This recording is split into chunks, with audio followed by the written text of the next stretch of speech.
I had a transaction recently where we got to the very end, and when we got some information from title, we found out that the borrower owed another $10,000 on the home that they were leaving.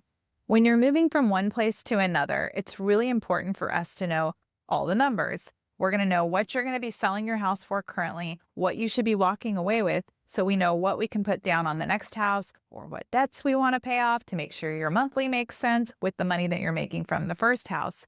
Two different ways I know that this can happen is one, by using a down payment assistance program, there sometimes can be a silent second on the home from when you got into the house. And you usually don't have to make payments on those. So sometimes, if we're honest, we forget about it. Doesn't show up on your credit report and doesn't show up until the title company lets us know it's there. Another way that I've seen is clients who took the forbearance a few years ago during the pandemic.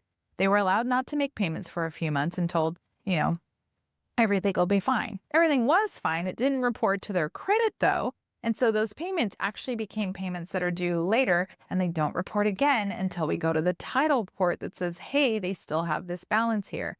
So I've had it happen a few times when we get to the end. So just to be looking out and making sure that you're keeping mindful of that kind of thing when you're selling and buying your next house.